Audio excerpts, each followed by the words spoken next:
Creo que la última vez que estuviste en Rosario estabas presentando las últimas noticias del idiota iberoamericano. ¿Hay últimas noticias del idiota? ¿Hemos aprendido algo como idiotas o seguimos siendo idiotas? Yo creo que no aprendemos mucho, creo que se repiten, se reproducen, es como las 7 cabezas de la hidra, pero eso lo único que significa es que hay que seguir dando la batalla. En realidad esto no es novedad, es decir, si uno observa, digamos, la larga marcha de la historia de las ideas de la libertad, fue siempre así, es decir, siempre hubo marchas y contramarchas, momentos de auge de las ideas liberales, momentos de retroceso.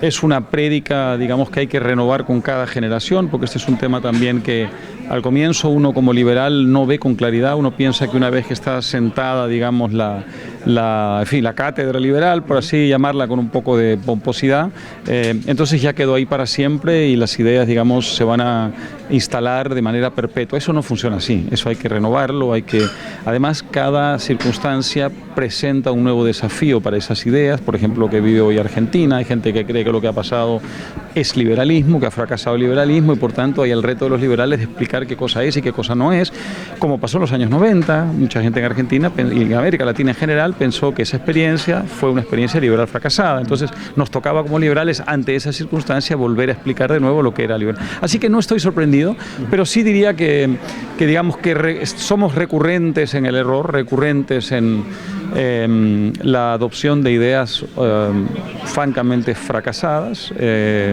y eso lo único que significa no es que hay que desmoralizarse, sino que simplemente hay que volver a dar la batalla, quizá con más eficacia, quizá con más imaginación, penetrar mejor en los jóvenes, usar mejor el lenguaje de la cultura popular, por ejemplo. ¿Por qué no hay canciones de protesta liberales? ¿Por qué no hay telenovelas liberales? ¿Por qué no hay, en fin, por qué no hemos sabido conquistar ese mundo como lo han conquistado también otras ideas, ¿no? ¿Qué síntomas liberales crees que tuvo Macri o no tuvo ninguno? No, sí, a ver, por lo pronto trató de restablecer la noción de república, es decir, de instituciones que se relacionen de una manera más amable y respetuosa con el ciudadano. Ya solo eso es digamos, un avance para la libertad. Lo que yo vine muchas veces durante el kirchnerismo, aquí lo que imperaba era una agresión constante de las instituciones contra el ciudadano. Ningún ciudadano sentía que tenía una soberanía, digamos, protegida, unos derechos que lo protegían frente al poder político. No, el poder político tenía la capacidad de vulnerar esos derechos y esas libertades y esa soberanía cuando quería y como quería, ¿no? Eso cambió, y cambió de una manera muy notable. Ahora, la gente se acostumbra muy rápidamente a las buenas cosas y exige más, y eso otro que exige, evidentemente, tiene que ver con el tema económico, y eso desde luego que sí, que eso ha sido un fracaso que en parte se heredó, es decir, la herencia que recibió el presidente Macri es una herencia nefasta y que requería un tipo de esfuerzo, un tipo de sacrificio que él pensó que era excesivo para una población que no estaba todavía convencida de las reformas que había que hacer. ¿Tenía razón? ¿No tenía razón? Bueno, el tiempo parece haber demostrado que pecó de, inhibición, pecó de timidez a la hora de tomar decisiones. Yo tiendo a pensar lo mismo, pero en fin, ya llorar sobre leche derramada no tiene mucho sentido. Lo que hay que ver ahora es qué va a pasar en las próximas elecciones. Si contra todo pronóstico logra renovar su mandato, pues entonces tendrá que acometer reformas que no acometió en el primer periodo. Esperemos que esta vez, digamos, con mucha más decisión, energía y de una manera más integral, porque estas reformas no deben darse aisladamente, hay que atacar todos los frentes simultáneamente, si no, no funcionan, ¿no? ¿Qué opinión te merece la fórmula Fernández-Kirchner?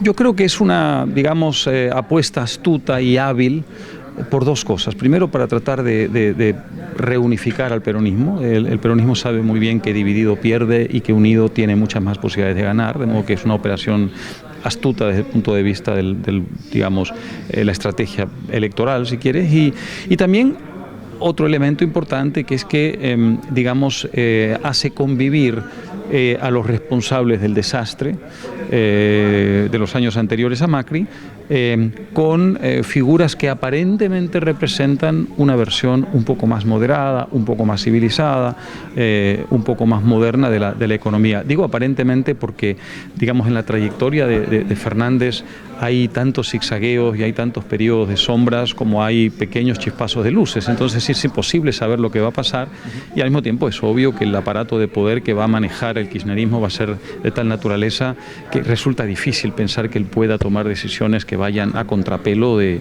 lo que impera como idea política y idea económica en ese otro sector, porque ellos tienen la sartén por el mango, ¿no? Dicho esto, no sabemos lo que va a pasar, lógicamente, pero creo que hay esas dos cosas, es decir, que son astutas desde el punto de vista electoral, eficaces evidentemente a juzgar por lo que pasó en las PASO y por lo que dicen aparentemente los sondeos, pero bueno, eso solo significa, digamos, que los adversarios tienen que aprender, digamos, a jugar sus cartas con mucha más eficacia, ¿no? Una última consulta respecto a Perú. ¿Con qué grado de preocupación tenemos que mirar la situación institucional actual?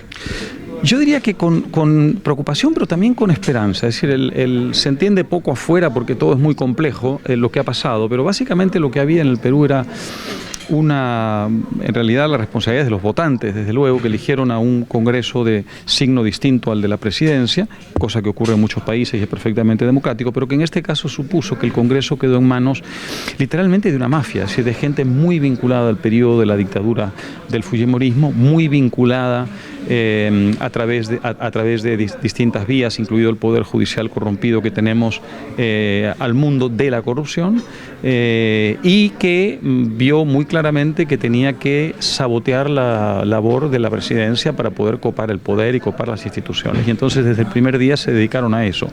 Hubo un momento en que la ciudadanía, ante la sucesión de escándalos y revelaciones relacionadas con la corrupción de esta gente en el Congreso y de sus asociados afuera, reaccionó, y reaccionó con virulencia, y había un ambiente casi prerevolucionario en Perú. Entonces el presidente se puso al frente de la ciudadanía y dijo: vamos a resolver esto en democracia, dentro de las instituciones, y trató una y otra vez de que el Congreso y el Ejecutivo llegaran a alguna forma de entendimiento para una reforma política y del Poder Judicial que la ciudadanía reclamaba. Fue imposible, el fujimorismo y sus aliados del partido del APRA no lo permitieron, y entonces finalmente el presidente tuvo que recurrir a una fórmula perfectamente constitucional. La Constitución dice que el presidente, si le niegan la confianza en el Congreso 2 veces, puede disolver el Parlamento. Desde luego un recurso extremo, un recurso al que no hay que apelar sino en circunstancias muy límite, pero no había más remedio. Si no era eso, podía darse un estallido social verdaderamente de imprevisibles consecuencias. De modo que lo ha hecho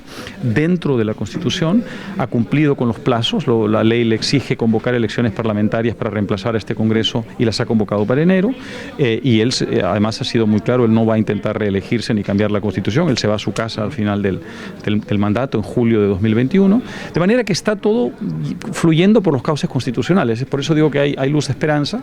Al mismo tiempo es una crisis traumática que evidentemente nadie quisiera tener en un país que todavía está en vías de desarrollo y todavía está lejos de haber alcanzado el desarrollo, ¿no? Álvaro, bienvenido y muchas gracias. Muchísimas gracias.